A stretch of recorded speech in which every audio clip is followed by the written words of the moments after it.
त्यस्तै 41औं समुद्र समारोहको अध्यक्षज्यू हाम्रो आदरणीय नारायण विद्यज्यू सांसदज्यू लगायत सबै विशिष्ट अतिथि र सबै उपस्थित बन्धुहरू, म आज कानुनको विद्यार्थीको नाताले एक दुईवटा कुराहरू यहाँ समेत भन्न चाहन्छु। त्यो कुरो के भनेदेखि हालसालै प्रतिनिधि सभाको पुनर्स्थापना भयो। त्यो पुनर्स्थापनाको सम्बन्धमा त त्यसमा सुरुदेखि अन्त्यसम्म बहस गर्ने, सर्वोच्च अदालतमा इजलासमा गएर बस्ने हाम्रो वरिष्ठ अधिवक्ता र सबैका गुरु कृष्णप्रसाद भण्डारीज्यू नि अहिले हुनुहुन्छ। र अब अहिले आएर के देख्यो भनेदेखि त्यो फैसला गरे बापतमा चाहिँ नि प्रधान न्यायाधीशलाई मन्त्री परिषदमा कोटा मन्त्री दिनुपर्ने भाग दिनुपर्ने कुरा आएछ फैसला गरे बापतमा। अब यो फैसलाको कुरामा के हुन्छ भनेदेखि नि अब न्यायाधीशहरूले घुस खान्छन्, सबैले खाँदैनन्, केही खान्छन्, त्यो स्वाभाविक कुरो। म पनि न्यायाधीश भएर आएको हुँ र अब त्यसमा अब घुस खाने भन्ने कुरो चाहिँ नि अब यो प्रधानमन्त्री ओलीको पालादेखि नै प्रधान न्यायाधीश र प्रधान ओलीको चाहिँ नि यतिकै निकटता थियो भन्ने कुरो देखिरहेको हो। त त्यो कसरी भनेदेखि अघिल्लो पटक संवैधानिक अङ्गहरूमा नियुक्ति हुँदाखेरि चाहिँ नि अध्यादेश ल्याएर 3 जनाले मात्रै नियुक्ति गर्ने व्यवस्था गरे।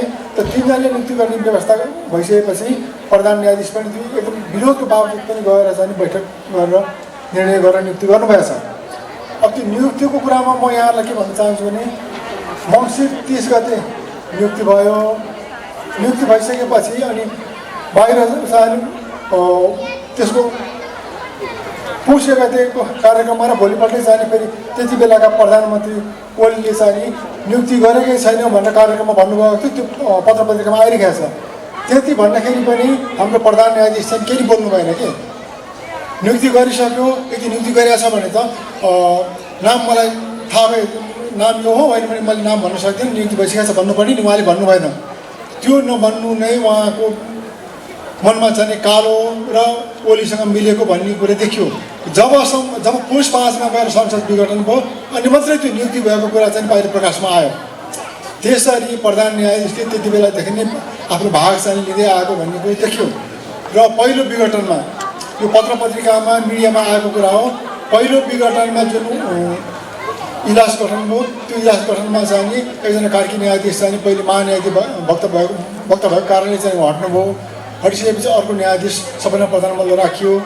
र त्यति बेला पनि प्रधान न्यायाधीशले चाहिँ नि 3 जनाको बहुमतले विघटन चाहिँ सदर गर्ने हिसाबले इजलास गठन गरेका थिए। तर के भने कार्की न्यायाधीश हटेको कारणले चाहिँ सबैजना प्रधानमन्त्री आउनुभयो।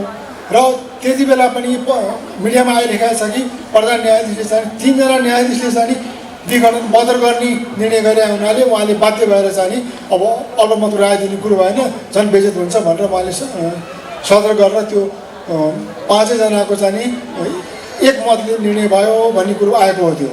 र अहिले आएर हेर्नुहोस्, अहिले आएर पनि जुन विघटन बदर भयो त्यो विघटन बदरको कुरामा त के भने कानुनी कुरामा अब मैले अघि नै भने हाम्रो वरिष्ठ अधिवक्ताज्यू सबैका गुरु यहीँ हुनुहुन्छ।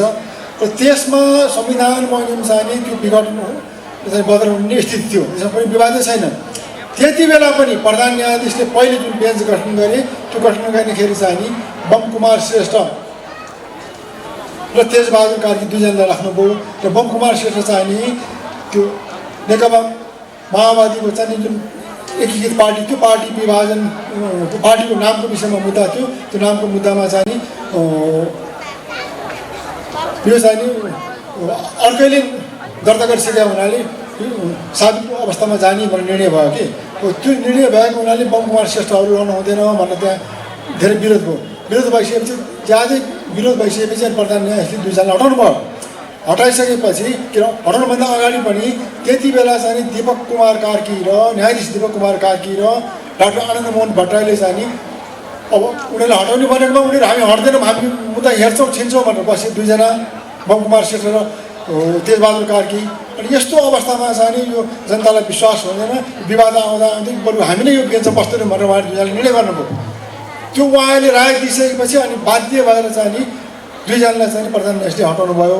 हटाइसकेपछि अनि पछि सिनियर न्यायाधीशहरूको इजलास गठन भयो र त्यो इजलासले नै यो फैसला गरेको हो। अब यहाँ हेर्नुहोस् कुरा के छ भने यो गठबन्धनको जुन अहिले सरकार पनि भन्ने गठबन्धनमा नेपाली काङ्ग्रेस शेरबहादुर देउवा, माओवादी केन्द्रका पुष्पकमल दाहाल प्रचण्ड, माधव कुमार नेपाल लगायत चाहिँ जनता समाजवादी पार्टी लगायतले चाहिँ जुन उनीहरू गठबन्धन बन्यो त्यो गठबन्धनलाई चाहिँ प्रधान न्यायाधीशले तिम्रो मुद्दा चाहिँ म जिताइदिन्छु र मेरो मान्छेलाई चाहिँ मन्त्रीमा नियुक्ति गर्नुपर्छ, 2टा कोटा मलाई दिनुपर्छ भनेर चाहिँ भन्नुभएको रहेछ। र यो गठबन्धनका यी नेताहरूले चाहिँ हुन्छ भनेछन्। हुन्छ भने उनीहरूले पछि अहिले मन्त्री नियुक्ति गर्ने बेलामा आएर चाहिँ विवाद आयो, त्यो मन्त्री कसको कोटाबाट दिने त? काङ्ग्रेसको कोटाबाट दिने कि अरू कोटाबाट भन्दाखेरि अरूले चाहिँ हाम्रो कोटाबाट त हुँदैन भन्ने भइसकेपछि अनि नेपाली काङ्ग्रेसका अरू मन्त्रीहरूले र नेताहरूले नै अनि बाहिर निकालेर प्रधान न्यायाधीशलाई कोटा मागेर छ, त्यो कोटा नदिकन मन्त्रीमण्डल गठन नहुने भयो भनेर बाहिर पत्रपत्रिकामा आइसकेपछि अनि यो भेद खुल्यो हो। यसअनुसार त फैसला गर्नुभन्दा अगाडि नै ल मेरो मान्छेलाई मन्त्री बनाउनुपर्छ, मलाई कोटा चाहिन्छ भनेर प्रधान न्यायाधीश माग्ने, अनि गठबन्धनका मैले अघि नै भने अहिलेको प्रधानमन्त्री लगायत चाहिँ उनीहरूले चाहिँ ल उसलाई कोटा दिने भनेर सहमति भएछ। त्यो हिसाबले त एक हिसाबले त अहिले भन्ने हो भने त्यो फैसला त किनबेचको आधारमा भयो भन्ने देखिन्छ। तर यसरी किनबेचको आधारमा भयो भन्ने देखे तापनि त्यो फैसला त विघटन त अहिले वरिष्ठ अधिवक्ता यही हुनुहुन्छ, उहाँले अहिले बोल्नु होला, त्यो त संविधान बन्यो कानुन बन्यो त के भने फैसला के अरे त्यो विघटन त बदर हुने थियो, बदर भयो। तर के भने अरू न्यायाधीश जो बसेका थिए उनीहरूले चाहिँ नि यो विघटन सदर गर्दैनन्, बदर गर्छन्। त्यो भने उनीहरूले प्रधान न्यायाधीशले चाहिँ नि यिनीहरूसँग चाहिँ नि गठबन्धनसँग मेरो मान्छेलाई मन्त्री दिनुपर्छ, मन्त्री परिषद मेरो कोटा हुनुपर्छ भनेको कुरामा यिनीहरू चाहिँ सहमत भएछन्। यस स्थितिमा यदि प्रधान न्यायाधीशले कोटा माग्ने हो भनेदेखि त अब नेपालको न्याय त किनबेचमा जाने भयो, अदालत स्वतन्त्र भन्ने कुरो त रहेन र सर्वोच्च अदालतले यसरी गर्ने हो भने जनताले न्याय कसरी पाउने भन्ने प्रश्न उठ्छ। यस्तो अवस्थामा त प्रधान न्यायाधीशलाई महाअभियोग लगाएर हटाउनु पर्छ। तर हेर्नुहोस् अब हटाउनेवालाहरू नेपाली काङ्ग्रेस अब माधव कुमार नेपालको चाहिँ समाजवादी पार्टी सबै यी पार्टीहरू त के भने प्रधान न्यायाधीशसँग मिलेका हुनाले यिनीहरूले अब महाअभियोग लगाउनु भन्ने कुरो चाहिँ देखिँदैन। यसरी जनताको न्याय चाहिँ किनबेच गर्ने प्रधान न्यायाधीश र यिनीहरू सबैलाई वास्तवमा महाअभियोग त यी सबैलाई लगाउनु पर्ने हो। तर के महाअभियोग लगाउने पार्टी नै सत्तामा भएको हुनाले र पार्टी नै संसदमा भएको हुनाले महाअभियोग लाग्ने अवसर देखिँदैन। त्यसैले नेपालको न्यायलाई चाहिँ अब किनबेच गरेर र भविष्यको लागि पनि सर्वोच्च अदालतलाई चाहिँ यदि क्षति पुर्याएर र जनताको न्यायलाई चाहिँ माग्ने काम अहिले भइरहेको छ। यो काम चाहिँ ठिक भएन र सबै जनता चाहिँ सचेत हुनु पर्यो र प्रधान न्यायाधीश लगायतलाई चाहिँ महाअभियोग लगाउनुपर्छ भन्ने मेरो भनाइ हो। एउटा कुरो थियो। अब अर्को कुरा म यहाँ चाहिँ के निवेदन गर्न चाहन्छु भनेदेखि यो सहकारी सम्बन्धी कुराहरूमा चाहिँ म सहकारीको सन्दर्भमा चाहिँ सहकारीको ऋण र बचत सहकारी संस्थाहरूले चाहिँ जनताको धेरै पैसा उठाइसकेपछि पहिले नै अनि धेरै पैसा हिँडेमेना भयो धेरै सहकारीहरूले। त्यो भइसकेपछि 70 सालमा चाहिँ एउटा जाँचबुझ आयोग गठन भएको थियो। त्यो जाँचबुझ आयोगको अध्यक्ष म पनि थिएँ र तिनीहरूले हामीले चाहिँ त्यो प्रतिवेदन दियौँ। हामीले एकदमै जाँचबुझ गरेर हेर्दाखेरि चाहिँ के भने त्यति बेला 130वटा सहकारी संस्थाहरूले चाहिँ जनताको पैसाहरू चाहिँ हिँडामेना गरेछन्। उनीहरूले चाहिँ मासेछन्, एकदमै आफ्नो व्यक्तिगत काममा लगाए, मासे खाए। अनि हामीले त्यो देखेका हुनाले त्यति बेला चाहिँ नि सहकारी संस्थाले नै तपाईँको हाउसिङ चलाइरहेको थिए, अपार्टमेन्ट बेच्ने चलाइरहेको थिए। अनि त्यो हाउसिङमा समेत गरेर चाहिँ सहकारीहरूले चाहिँ 8000 मान्छेको 12 अरब रुपियाँ चाहिँ हिँडामेना गरेका छन्। त्यो प्रतिवेदन हामीले दियौँ। र अनि सहकारीको जुन ऐन छ त्यो ऐन चाहिँ त्यति बेला के थियो भने 48 सालको ऐन रहेछ।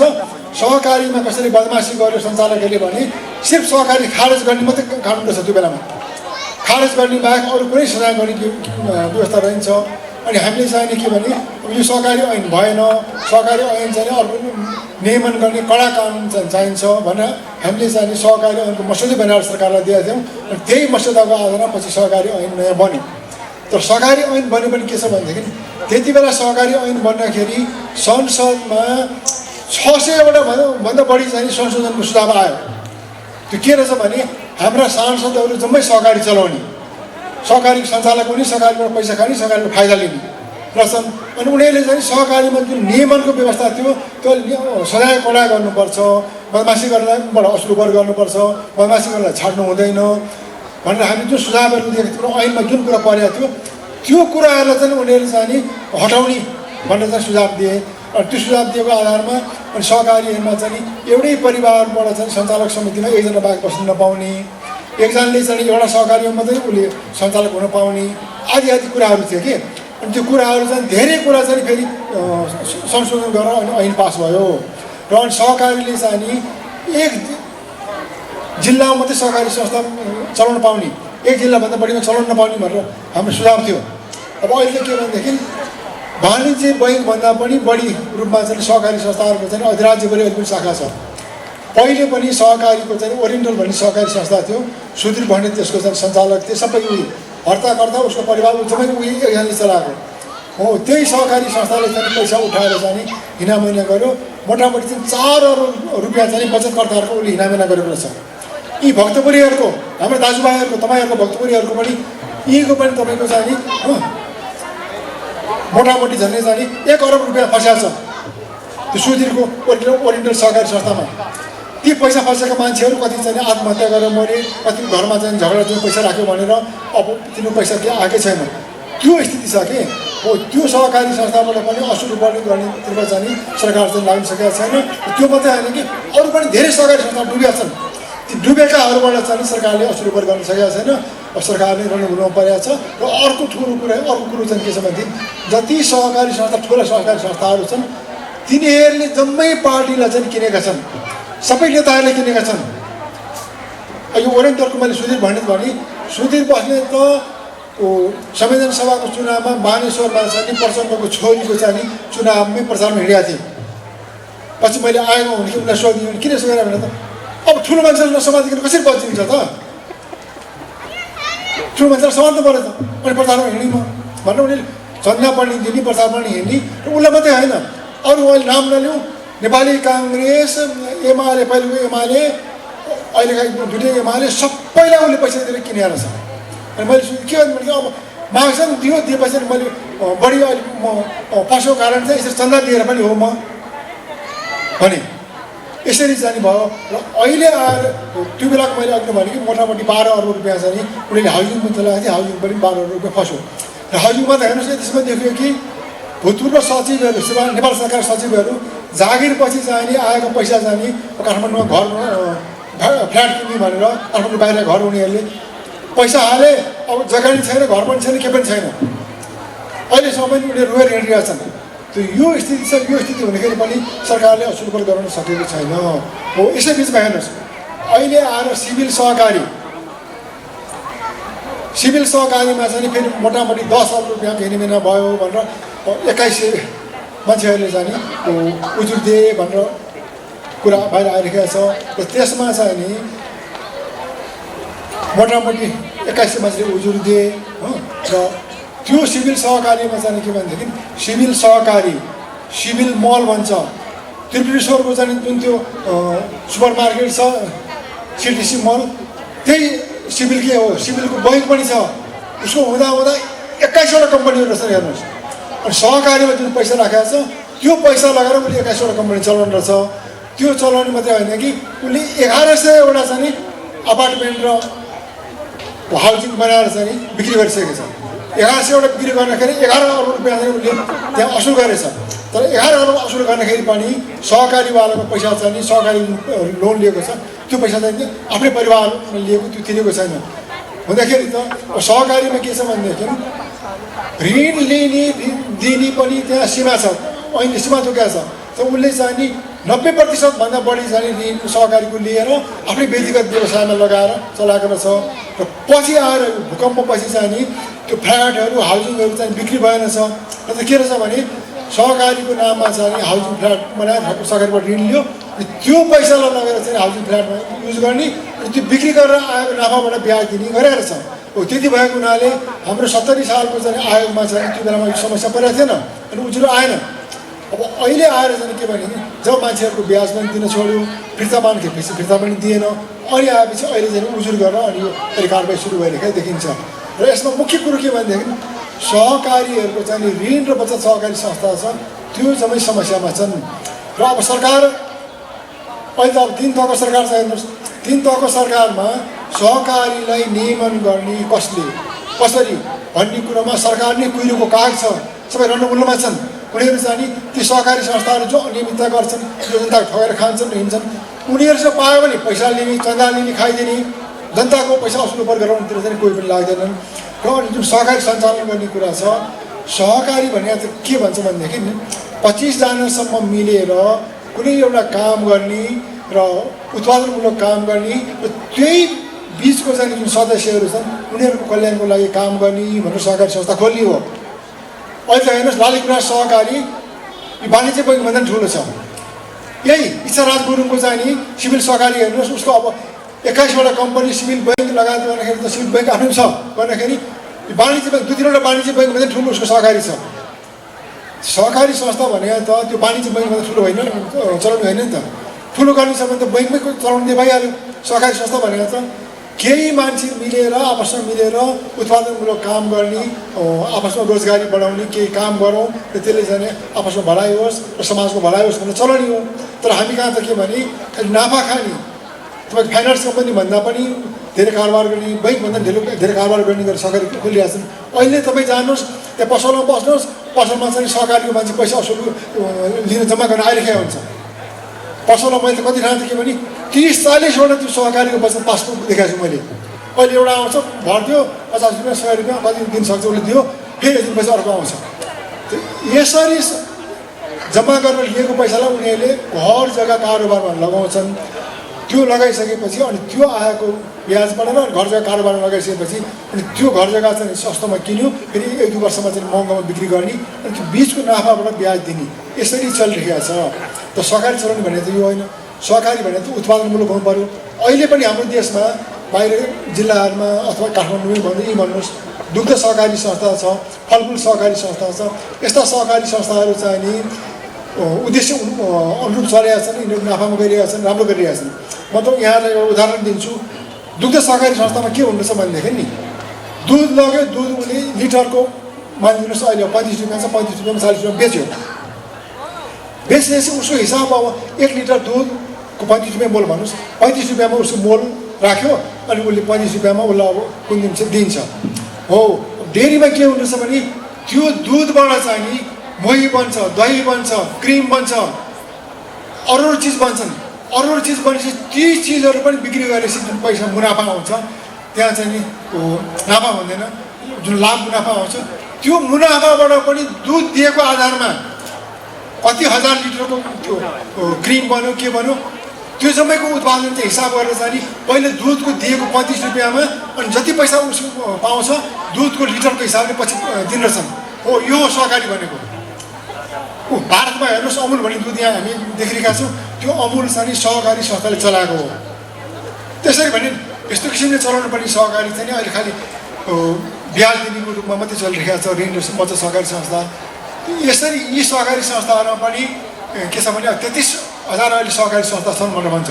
33,000मा चाहिँ मोटामोटी 25,000 चाहिँ नि ऋण र बचत सहकारी संस्था छ। र अनि सहकारी संस्था चाहिँ अर्को चाहिँ राजनीति गर्ने थलो भइरहेको छ। फेरि सहकारी संस्थामा चाहिँ नि एकचोटि चाहिँ सहकारीका चाहिँ आन्दोलनकारी भनेर भन्छन्। उनीहरूले चाहिँ नि 60 लाख चाहिँ हाम्रो सदस्य छन् भन्छन् अनि उनीहरू चाहिँ नि 1-2 पार्टीकै जम्मै पार्टी चलिरहेको छ। अनि उनीहरूले चाहिँ चुनावको बेलामा अनि उनीहरूले भन्ने त्यही हो 60 लाख हाम्रो सदस्य छ, 60 लाखबाट एक परिवारमा 5 जना भयो भने त हाम्रो त पुरै 2 करोड हाम्रो भोट आउँछ। यसरी चाहिँ नि सहकारीलाई चाहिँ राजनीतिक थलो रूपमा बनिरहेका छन्। र सहकारी जुन विकृति र विसङ्गति भयो त्यो विकृति र विसङ्गतितिर यो आन्दोलन सहकारीका आन्दोलनवालाहरू आन्दोलनकारी उनीहरूलाई कोही मतलब छैन। मैले यो कुरो भने पनि यत्रो सहकारीले ठग्यो खायो ओरिएन्टल लगायो अरू सहकारीले, तपाईँले किन बोल्नु भएन भन्दाखेरि त हामीले तिनीहरूलाई पैसा राख भनेर भने हो र हामी कहाँ राख्ने अब डुबिन्थेन, हामीले राख भने होइन गयो डुब्यो खायो फटाका लगाएपछि डुब्छ यसरी जवाब दिए कि। त्यो भएको हुनाले अहिले सहकारीको विषयमा चाहिँ नि अब सरकारले चाहिँ सोच्नुपर्ने बेला भइरहेको छ।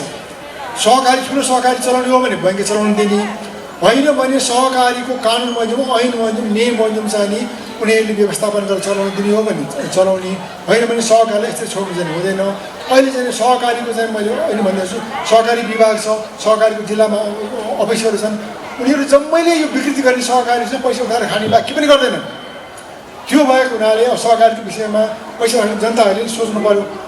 अहिले पनि देखिरहेका छ 2 महिना 4 महिनामा 5-10 वटा सहकारीले पनि जनताको पैसा खाएर भागिरहेका छन्। त्यस उसले चाहिँ सहकारीलाई यो पैसा खुवाउने र लुटिने काममा चाहिँ हामी लाग्नु भएन भन्ने मेरो अनुरोध हो। अब अर्को एउटा भक्तपुरको नाता, नेपालीको नाता, सम्पदाविदको नाताले म एउटा के निवेदन गर्न चाहन्छु भने यहाँ घर दैलोमा गोलमडी टोलमा चाहिँ भृङ्गारेश्वर भन्ने महादेवको मन्दिर छ। पश्चिमपट्टि त्यो रातो रङ लगाएको सानो एक तले मन्दिर छ। त्यो मन्दिरमा चाहिँ नि शिवको मूर्ति हो, मन्दिर हो। त्यसमा चाहिँ नि पार्वतीको मूर्ति रहेछ। मोटामोटी 40 वर्ष अगाडि चोरी भएछ। त्यो 40 वर्ष अगाडि चोरी भएको मूर्ति चाहिँ अमेरिकामा फेला पर्यो। अमेरिकामा फेला परेर अहिले नेपालमा ल्याइँदैछ। ल्याइसकेपछि त्यही मन्दिरमा चाहिँ राख्ने भनेर भक्तपुर नगरपालिकाले मेयर साहबले भनेको छ नि पत्र पत्रिकामा आइरहेको छ। यो बहुत राम्रो कुरा हो। तर यहाँ अर्को योभन्दा महत्त्वपूर्ण कुरो के छ भनेदेखि अमेरिकामा गएको मूर्ति चाहिँ नि हामीले ल्याउँदैछौँ, आउँदैछ त्यहाँ। अब हेर्नुहोस् शिलु महादेवको मन्दिर बनिरहेको छ, यहाँ देख्नुभएको छ। म पनि भक्तपुरी हुँ, म भक्तपुर होइन, मेरो घर गुन्डु हो। म बजारको होइन, बजारको नभएकोमा र नेवार नभएको मलाई किन त भइरहेछ। म राम्रो नेपाली पनि जान्दिनँ। मैले नेपाली जान्न पाएको कति हुन्थ्यो जस्तो लाग्छ कि। त्यो शिलु महादेवको मन्दिरमा चाहिँ नि चारैतिर बिचमा चाहिँ नि उड्ने सिंह, बो सिंह भन्छ यहाँको भाषामा, बो सिंह चारैतिर थियो। त यो मन्दिर बन्ने विषयमा पनि पुरातत्व विभागले चाहिँ नि यो परम्परागत रूपमा जुन पहिले मन्दिर थियो शिखर शैलीको मन्दिर त्यो नबनाउने, पछि 20 मा 90 सालको भूकम्पपछि चाहिँ नि सानो गुम्बज आकारको सानो मन्दिर बन्यो। अनि त्यो मन्दिर बनिसकेपछि हाम्रो अब पुर्खाहरूले चाहिँ के भन्थे भने फर्सी जस्तो मन्दिर, फर्सिदिएको तँ फर्सिदिएको, डल्लो फर्सी जस्तो भएको हुनाले फर्सिदिएको भनेर भन्थे। फर्सी जस्तो भने हुनाले अनि त्यो चाहिँ नि शिखर शैलीको अग्लो मन्दिरको पहिले फोटो देखिएको थियो। त्यो फोटो देखिया त्यस्तै बनाउनुपर्छ भनेर 72 सालको भूकम्पपछि मैले पनि लेखेँ। हाम्रो नगरपालिकाले नै आन्दोलनै चलायो। अनि पुरातत्व विभागले पछि लास्टमा अन्तिममा गएर अनि बल्ल अनि त्यही बनाउने मन्जुर भएर अहिले पुरातत्व विभागले नै बनाइरहेको छ। अनि चारतिर चाहिँ 4 वटा सिंह थिए। 90 सालमा भत्किसकेपछि के भएछ भने अब सानो फर्सी जस्तो डल्लो मन्दिर बनायो, त्यो सिंह राख्ने ठाउँ छैन। नभएपछि अनि नगरपालिकाको पुरानो भवन जुन छ त्यो पुरानो भवनको ढोकामा दुईतिर दायाँमा 2टा सिंह राखियो। त्यो फाल्नुभन्दा थना टेबिका भनेर उनीहरू त्यहाँ राख्थे। अनि अर्को 2टा अनि कहाँ राख्ने भन्दाखेरि गोलमणीमा ढुङ्गे धारा हेर्नुहोस् 25 फिट गहिरो तल छ। त्यो ढुङ्गे धारा पनि पैसा बन्द भयो होला, पानी निकास बन्द भयो होला। त्यो ढुङ्गे धारा नि मर्मत भयो। मर्मत भएपछि त्यहाँ पनि यहाँ सिंह देख्यो, कहीँ राख्ने ठाउँ छैन, ल थोरै तल हिँड भनेर त्यहाँ सिंह राख्यो। त्यहाँ सिंह राखे कहाँ भनेदेखि तल ढुङ्गे धाराको दायाँ बायाँ यस्तोमा। सिंहहरू के हुन्छ भनेदेखि सबै मन्दिरमा हामी अब पान्तले मन्दिर देखाएको छ। मन्दिरमा त्यो देवताको पहरादारको रूपमा, पालेको रूपमा, संरक्षकको रूपमा, गार्डको रूपमा ढोकामा बसेको हुन्छ, राखेको हुन्छ। त्यो ढोकामा राखेको सिंह यस्तो हुन्छ, हेर्नुहोस् 4 फुट टेकेको, हेर्नुहोस् यो सिंह हुन्छ। बो सिंह भनेको उड्ने सिंह, पछाडिको 2टा खुट्टा थियो, अगाडि खुट्टा यसो गरिरहेको हुन्छ।